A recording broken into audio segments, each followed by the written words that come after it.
this year, I really want to recognize our medical and performance teams. This year was extremely challenging from that point of view. I think we only had our full roster 8.5% of the games that we played, and it's very rare that you have players playing more minutes together in the playoffs than they have the entire regular season. And Donnie Strack and Andrew Paul specifically have really just shown great skill in managing us through the year and getting ourselves to a point where we had great availability at the end of the year and into the postseason. So that was a remarkable effort by those guys and their teams. We always kind of talk about our seasons here in chapters, kind of in a larger catalog. I think I've said on many occasions that basketball is best enjoyed on a year-to-year basis, but I think it's best appreciated over the course of time when you can look back and see, how each season was bookended in one way or the other. And obviously, Chapter 17 is going to be remembered forever because of how unique it was, but also kind of how it kind of unfolded. And in my opinion, the 17th chapter is the culmination of all of the others that had come before it. The foundation for so many of the things that we were fortunate enough to experience this year were the result of a lot of people that aren't even here right now, that have been a part of the organization and have given their contributions. And then this particular team took those and made them their own. They evolved our organization, they evolved our process, and they are the ones that ultimately made the 17th year a really special one. It's well documented that when we arrived in 2008, we didn't have a team name, we didn't have a logo, we had no place to practice. Everybody's heard that before. But what we did have immediately was a connection to the community that we represent, and that is something that hasn't changed since we've arrived here. But the city itself and the state itself are the reasons why we exist. They're the reasons why we're here. And the ultimate rebuilding job was done by the city leadership many, many years ago. That's Mayor Norick and Mayor Cornett. They're the people that allowed the city to recover from 1995 and the tragedy that occurred here, and put in place the vision for the city to be able to have an NBA team one day in the future. So we have to recognize that that's the reason that we're here. Obviously, we also finished the year winning our last game. It's very, very rare that can happen. And although we won, I think the thing that the city and the team really have more than anything is they have a true team, not just a winning team. And that team is built on deep relationships, an appreciation for differences and idiosyncrasies. All of our guys are much different people. They might not even be hanging out together if it weren't for the fact that they play and they have a common goal together. We have people from Canada, Serbia, the West Coast, the East Coast, Middle America, France, Australia, that all come together for a collective goal. There's compassion on the team. There's cowboy toughness, a self-reliance that comes from being homegrown, and an essential sense of goodness. And if that sounds familiar, that's because those are the same things that have been in Oklahoma for generations. So I think the thing to recognize is that the team is really just a reflection of the state. And I think the team itself resonates with the people here because it really is them looking at what makes living here special and unique. And it's a magnetic relationship. I've heard people say that this is a team of underdogs in an underdog state, and I do agree with the first half of that, which is that we do have some underdogs on this team, people that have been doubted, questioned, guys that have come to the NBA through very unorthodox routes and paths, and that's what makes the team unique and special, right? But I don't agree with the fact that this is an underdog state in any way. I think the thing to note here, in my opinion, is that there's really nothing missing in Oklahoma. There's nothing missing here. And we didn't need a trophy to validate anything whatsoever. And I think if you look closely at all of the things that make this place unique and special, the things that, really matter, we're not short on any of those things. In fact, we're long on all of them. And I just want to make sure that although we won and we were the last team standing, we didn't really need that for other people to recognize all the great things that it means to be from here or to live here. I'm super proud of what we accomplished. I'm more proud of how we accomplished it. We grew from all the experiences we had throughout the year. Each time we'd accomplish something, the guys never really got distracted by the outcomes. They were consumed with the pursuit of progress. They were not consumed with outcomes or adulation. And I think that is a credit to their maturity and a credit to the leadership that Mark and his coaching staff demonstrated, not just this year, but over the course of time. Very much pace setting and not clock watching, not looking at timelines or external expectations, really just turning every page. I think teams can be attached or they can be connected. And this team was absolutely connected. The way it's connected is through the trust that the guys have developed. And in some case over years, in some case relatively quickly with some new additions. But you can't confuse outcomes with trust. If we didn't win the last game, it wouldn't change all the dynamics and the qualities that I've named off about the team. And I think sometimes that gets lost when you have success. It seems to shift to, the reason why is these things. But a lot of times it's a lot of different things that are out of your control that allow that to happen. A big reason why I think we've had the trust on the team is because the people around our players, their parents, could be grandparents, could be uncles, aunts, cousins, mentors, coaches, teachers. Somewhere along the way, this group of guys was having tremendous inputs about the value of winning, being a part of winning, and not taking yourself too seriously or keeping score on the other people in your life that are supposed to be helping you. Instead, I think they reverse a lot of that and they think about how am I helping the other person?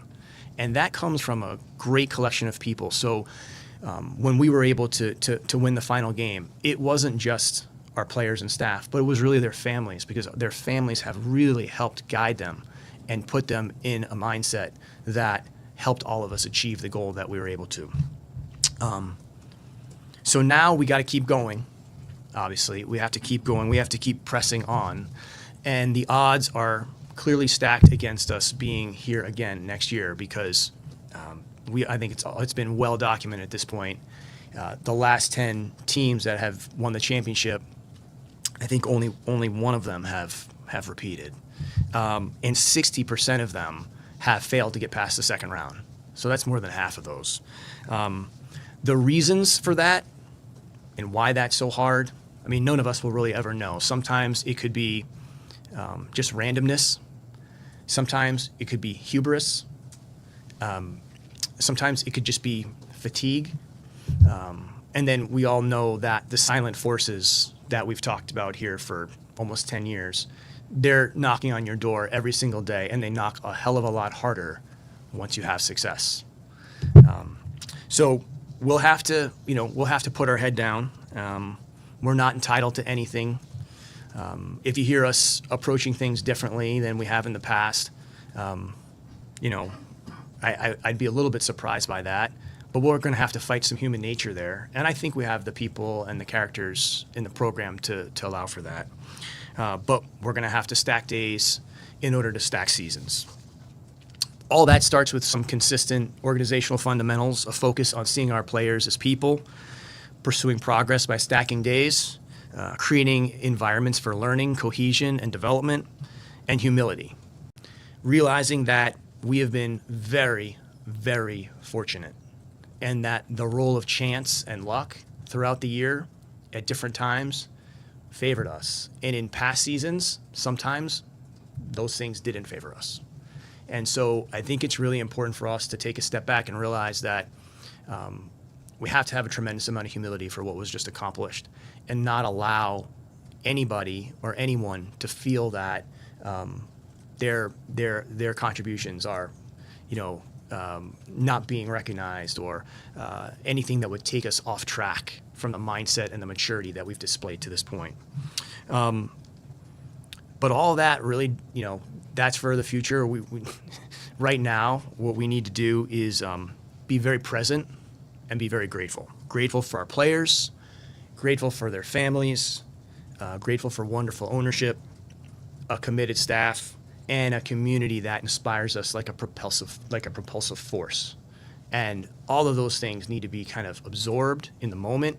We have to have gratitude and also respect for the fact that it didn't have to unfold this way for us. Inside these walls of the building, we never talked about external expectations. We only talked about possibilities, what was possible. It was possible that we could end up being the last team standing. It's also possible that we could lose Chet Holmgren for 75% of the season.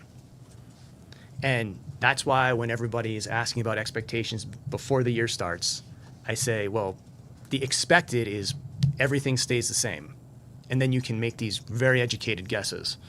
But nobody was factoring into expectations that we'd only have the full roster for 8.5% of the games. But it's very possible that those things could happen. It's how you recover from them. It's how you view them and you frame them. And it's how you press on when those things take place.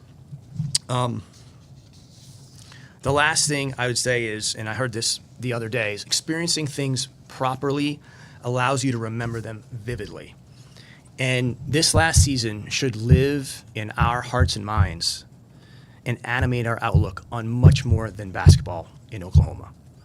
The players from this team, they will be immortalized, not because they delivered a trophy to Oklahoma, but because they did so in a fashion that everyone in this state can easily relate to and understand, and that's their greatest legacy. I have a few housekeeping notes I'm going to go through. Then we'll get to all your questions. My guess is we're not going to be here as long as we usually are because everyone's so tired. Couple things. One, Topic will play Summer League. I'm going to get asked that question. Sorber will not play Summer League. He's still in the kind of return to performance phase, and the draft process doesn't really allow for great progress in that because he's traveling all over the place. And then Jalen Williams, Dub, is going to have surgery on that wrist. I want to just acknowledge for a second how impressed I am with him. The injury took place before the playoffs began. So against Phoenix, we had a back-to-back. I cannot remember. It may have been Lakers-Phoenix. It occurred during that game. We knew he was going to need surgery at the end of the season, and he played the 2 months with this injury. It's just a ligament tear. It's not a injury that he'll have any problem recovering from. It's pretty common. But the part that I'm most impressed with is in our modern era, when someone has a poor performance or they're not playing to their capability in a game and there's a lot of attention on it, you often see little birdie make sure that everybody knows that the player is not 100%. Never happened with this guy. Not one time. He powered through. He showed incredible mental endurance and security in himself. And I've said this many times, the best players are secure players. And I really thought it was pretty impressive that he just kept moving along with no excuses, and obviously played his best basketball, down the stretch of the season. But he'll be undergoing surgery, and he should be available for the start of the regular season. Have you had time to reflect on the role that you and Clay have had in the growth of the city since you guys have been here? I haven't had time to reflect on that. I don't think if I had time to think about it, I would think about that. Sure. The city leadership here really are the people that laid the foundation for the team to be here. The fact that we had a championship season, doesn't really, it shouldn't be the reason we're acknowledging that, the contributions of the people that started MAPS or, all the other countless city initiatives.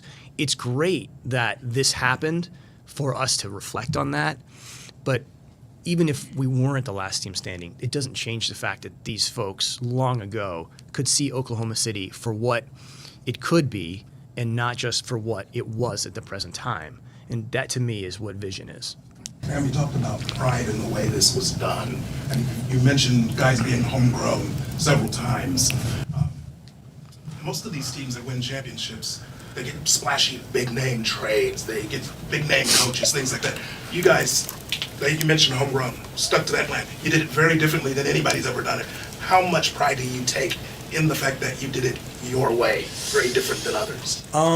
I don't know if pride is the right word, because it's to me, that's a little judgmental of the other ways that you can do it. To me, there's kind of three ways in a league. You can assemble teams, you can inherit and modify a team, or you can build a team. So I think there's three kind of modes, build, modify, assemble. How you do that, or the way in which you do that, I think is very contextual. For us, building is probably our best path here. And so because of that, we don't have a lot of time to determine, well, which way should we go? So the paradox of choice is not really in our vantage point. So I think that helps us. We kind of know what our circle of competence is, and we try to really lean into that. But I think the way the guys have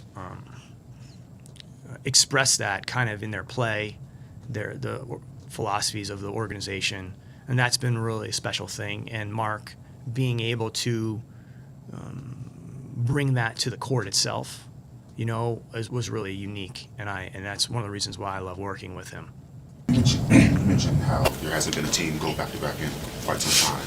A lot of those players on those teams that won championships the last few years mentioned how they didn't get a chance to run it back, or a legit chance to run it back for whatever reason.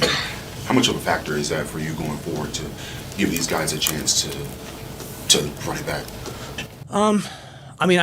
To me, we've talked for years about sustainability, and the reason why we're in the position that we were this year was because of sustainability. We were put ourselves in position, year in and year out.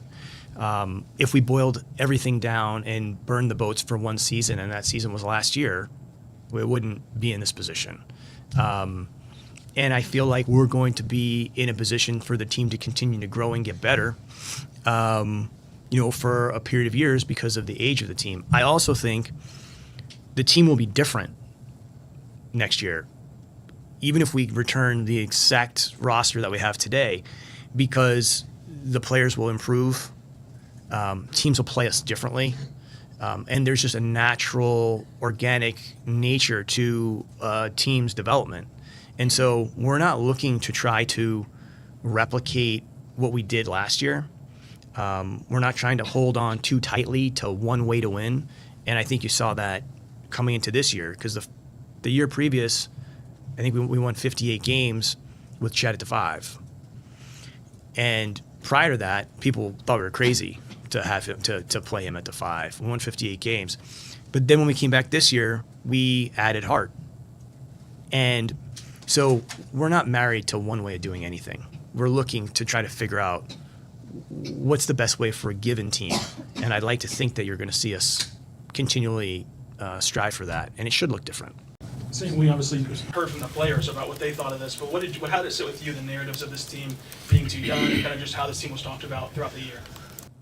The way I would look at that, or did look at it, is I could understand why people were saying that, right? I think normally in a current world, anytime people doubt you, or question you or whatever, you see this like retort of like disrespect. You know what I mean? And that never kind of came from our organization or from our players, most importantly. We didn't get a Christmas game, and we just said, okay, well, we'll have to earn that. It wasn't like, oh, they're treating us bad, or we just said we have to earn that. Maybe we'll get that in the future. Good, we'll have to earn that. With respect to just like the age thing and all that, like very rarely will somebody say,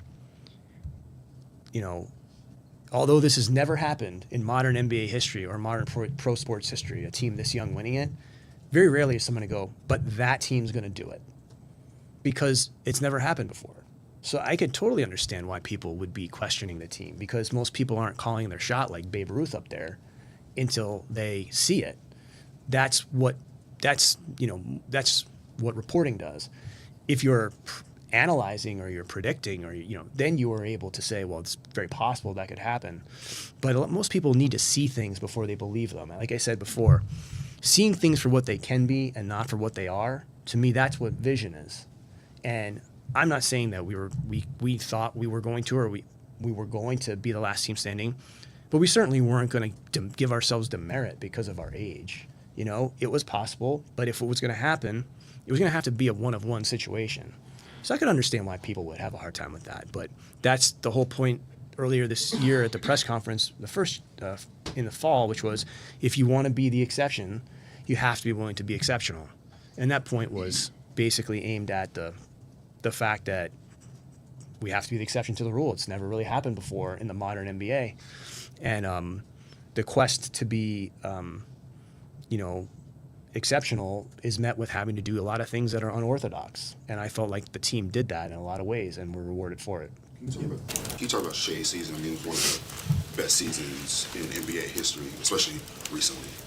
Yeah, I mean, he's continued this this stepwise ascent.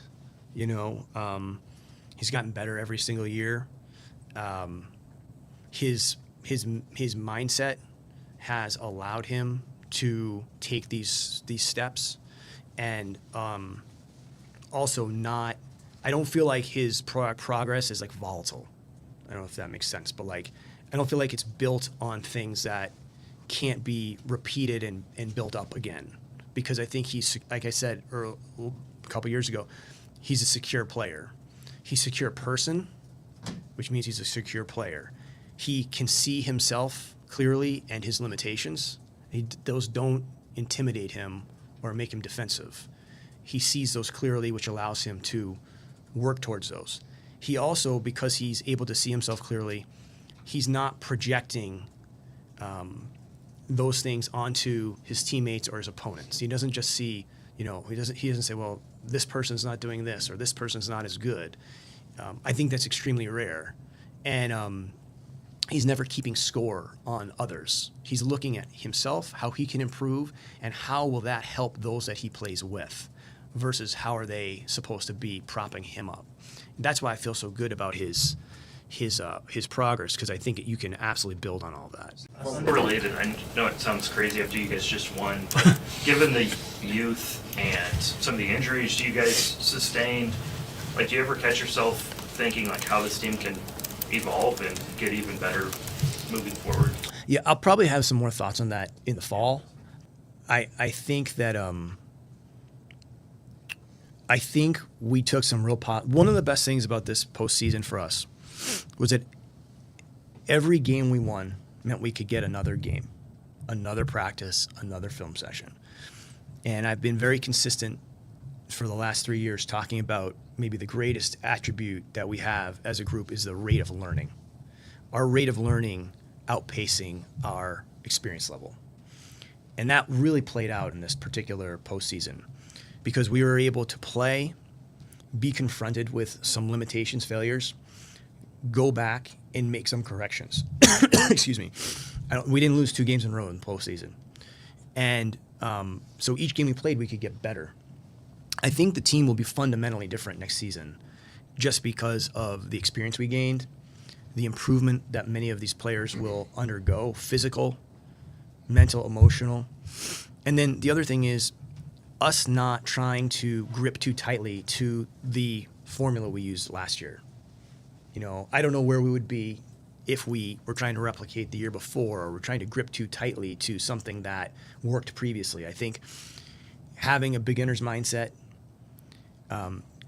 staying extremely curious, trying a lot of different things, and being very open to what the team and the signals that the team is sending you is really important to how we can scale from here. And I thought that one of the best things we did in the postseason was, you know, when we got the ball really moving, it took the tension out of the game for everybody. And I think that's one of the most limiting things to like the rhythm of your team is reducing tension allows there to be more rhythm in the game. And I thought we did a really good job with that in Game 5 and Game 7. There's an energy to the team when that's happening. And when we capture that, there's like a real cohesion where all the individual strengths are kind of working together and no one's muted, nobody's stunted. And I think it really connects the team. And for us to be able to access that in some of the biggest moments really says a lot about the players. So there's so much more for the team to capture and find. I'm excited to see that, but it may not look the same.